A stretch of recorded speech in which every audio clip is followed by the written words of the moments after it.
When I first booked my flight, I didn't know what to expect.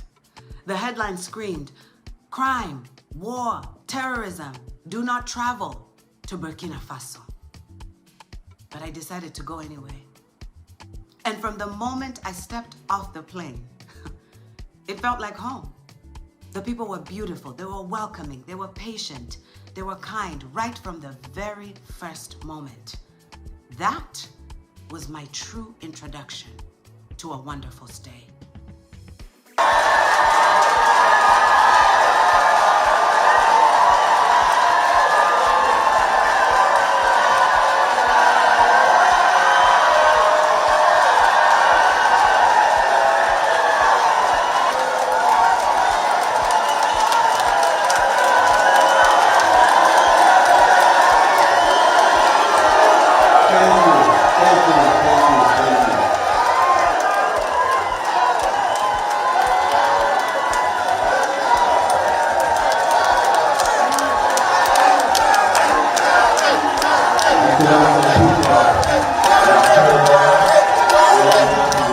Bonjour camarades, bonjour chers frères et sœurs, et soyez les bienvenus chez vous.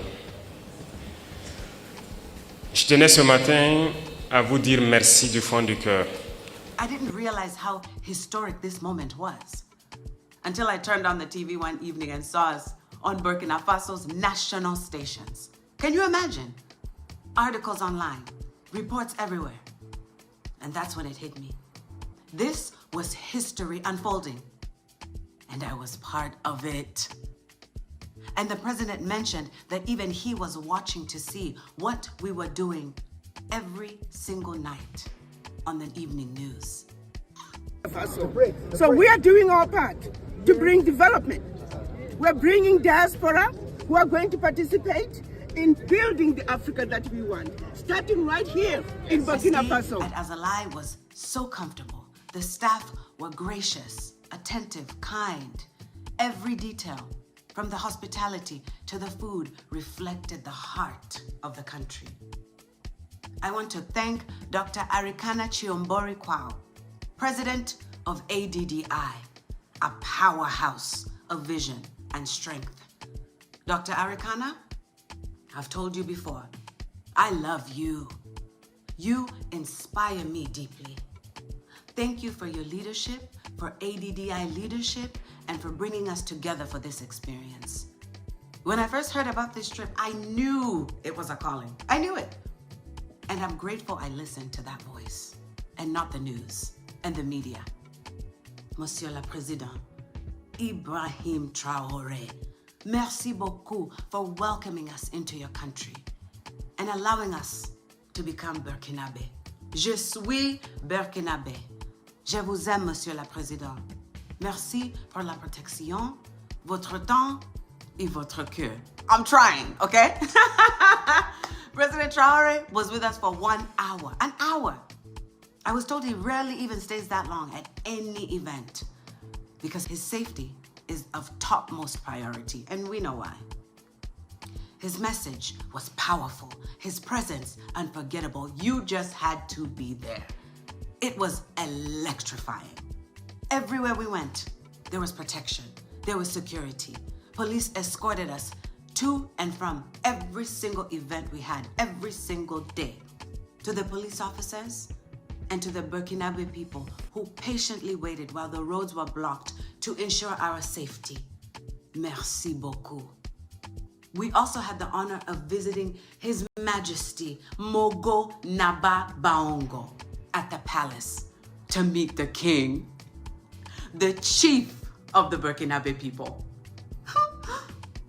He plays an important political role as neutral mediator, and we were introduced to him and the members of his royal court. Merci beaucoup, Your Majesty, for opening your doors, sharing your history, and introducing us to your kingdom and to your wisdom.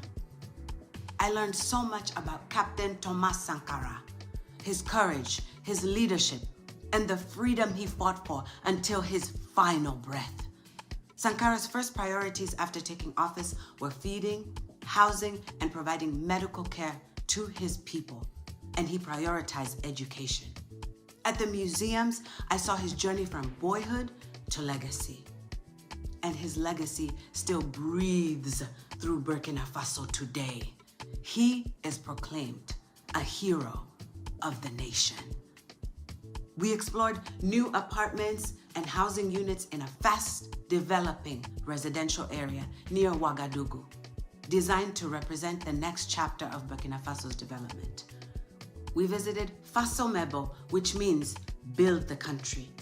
It is a presidential initiative launched in Burkina Faso by President Ibrahim Traoré to promote national development through citizen participation.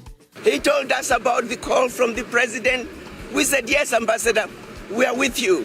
So today, we are donating 23 tons of cement to be our contribution to the program that the president has launched. We saw with our own eyes how the people are rebuilding the land. They're laying concrete. They're rebuilding the city streets through volunteer work and donations of material like cement, and creating a future with their own hands. We also visited a camp for displaced families and people who found safety under President Traoré's leadership after escaping violence and loss, and seeing their strength humbled me.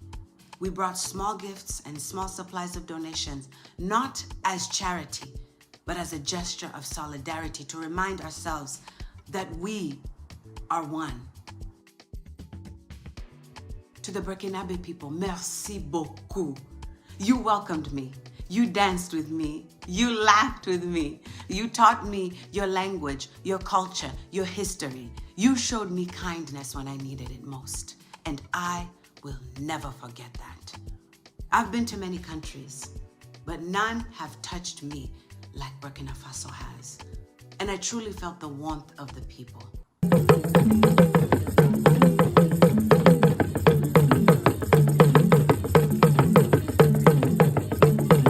Monsieur le Président, Ibrahim Traoré, to the King, to the Burkinabe people, tout le monde, this message is for you. I'll be back home again soon. Merci, je t'aime beaucoup.